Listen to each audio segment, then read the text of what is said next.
Good Shabbos, everybody. Good Shabbos. It's beautiful. This morning, walking in the snow, trudging through the snow, it's absolutely beautiful.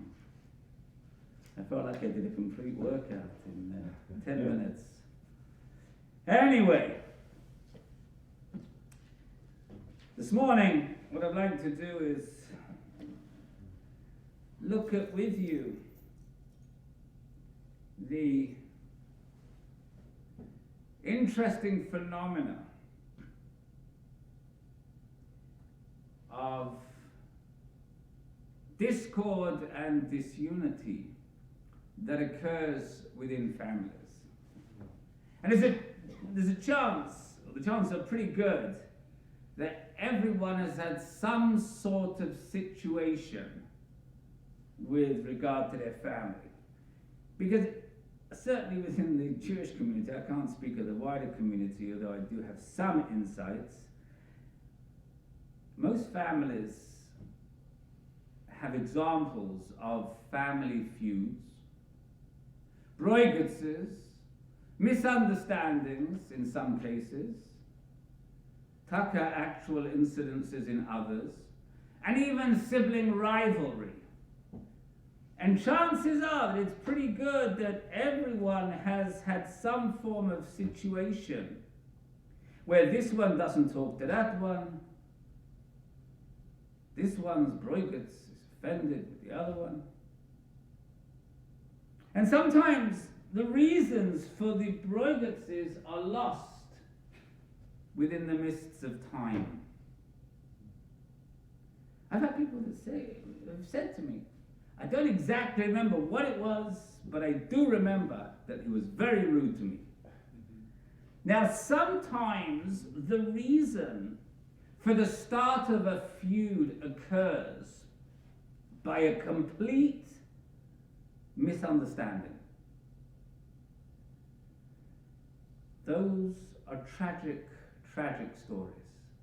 And I've heard them time and time again, where somebody says something and it's misinterpreted, and all of a sudden you've got a huge broigutz. And one of the stories that stands out, which I remember reading about a long time ago, was about two German shoemaker brothers, Adi and Rudi Dassler. Now the Dassler brothers, they started the Dassler Brothers Shoe Factory in Herzogenaurach, Germany. It was somewhere in the 1920s. And the feud between the two brothers started in World War II. The two had very, very different political views. Rudi joined the Gestapo, but Adi actually sheltered Jews, hid them. Now, according to the legend, the final straw came during an air raid when Adi and his family went into a bomb shelter where Rudi and his family were hiding. And Adi said, "The dirty bastards are back," meaning the Allied forces had returned. Rudi thought that Adi meant that him and his family were back. And after the war, they split the company into two. Adi's company became known as Adidas, and Rudi's company became known as Puma. The two vowed never to speak again. The feud lasted 60 years, with both townspeople and sports figures choosing sides. David Beckham, Muhammad Ali, and Madonna all wore Adidas, while Pele, Boris Becker, and Usain Bolt were signed by Puma. It wasn't until 2009, long after both brothers were dead, that Puma and Adidas, still headquartered in the same Bavarian town, agreed to a soccer match for charity to support non-profit organizations. But they made the point of publicly saying that the match was a one-time thing, and they weren't going to be embarking on any joint ventures. Okay? All from a misunderstanding. But sometimes there are good lessons, there are good reasons for a feud.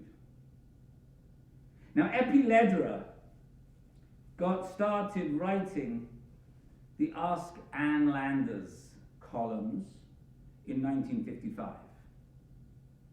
A few months later, her identical twin sister, Pauline Phillips, decided to start her own advice column under the name of Dear Abby.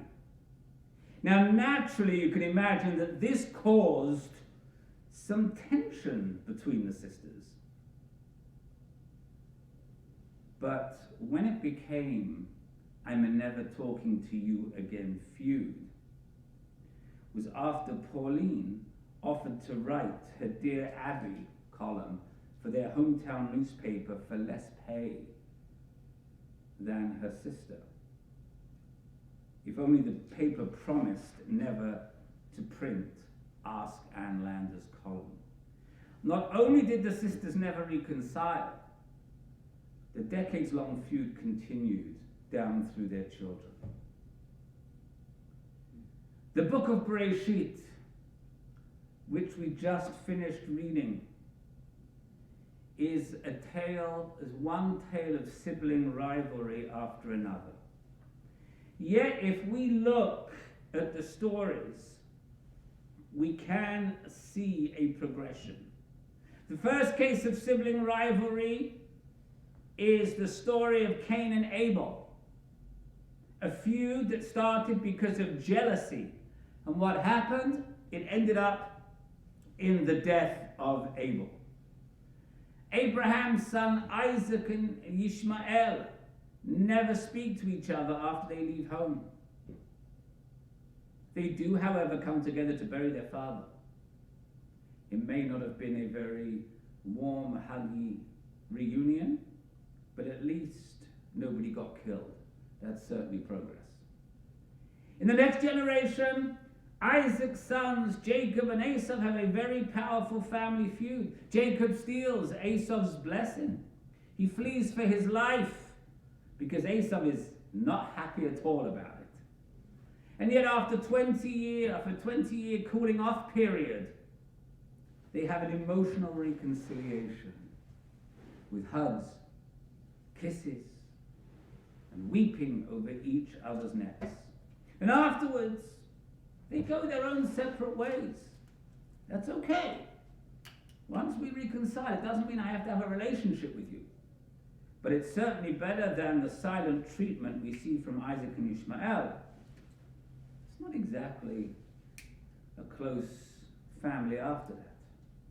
And then we have the story we concluded in this week's Torah reading, the story of Joseph.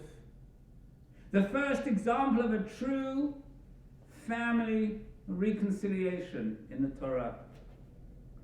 Joseph clearly has very good reason to hold a grudge against his brothers. They sold him into slavery, for goodness sake. They considered killing him. If anyone would be justified in holding a grudge, it would be Joseph, right? In this week's Torah portion, Vayechi, Jacob dies.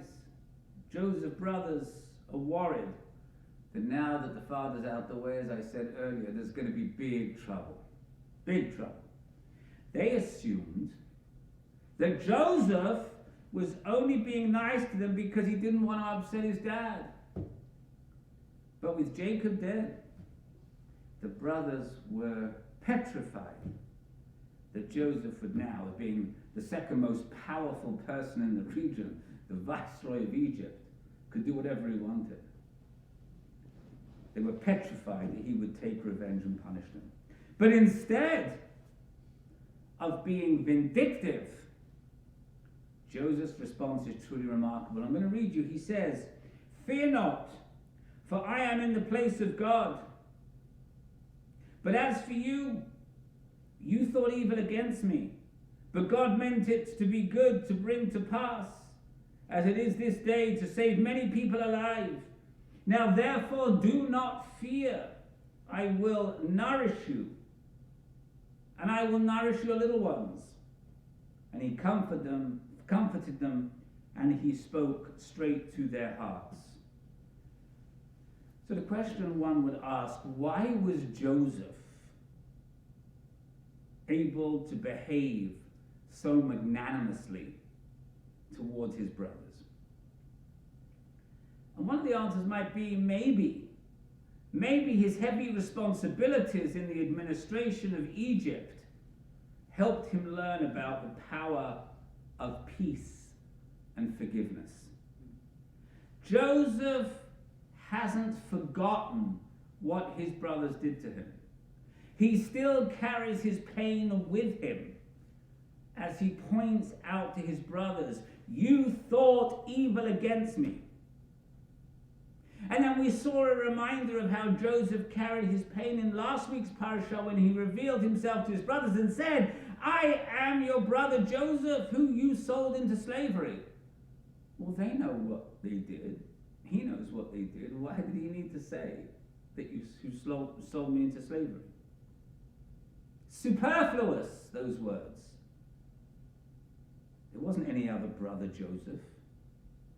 And the answer is, of course, that he was still hurting. He had to say these things. He had to get these things off his chest. But he was able to get past the pain. He was able to see that despite his pain, everything turned out okay in the end. He was spiritually developed enough to see that it all comes from God. And to cultivate that attitude that we have, Gam zu l'tova, this too is for the best. He was able to speak to his brothers straight from the heart, to their hearts. No deception, no games, carrying both love and pain in his heart. Now, if we look at the stories of sibling rivalry in the Torah, we might conclude that it's inevitable. Are there any brothers in the Torah that don't have some kind of rivalry? We see many different ways to deal with family tension, from murder to ignoring each other, to being peaceful but separate, to true reconciliation. The inspiring story of Joseph that we read this week is truly our role model. Are you mad at your brother or sister? Think what they did is unforgivable? Was it worse than plotting to murder a sibling or selling them into slavery? I don't think so.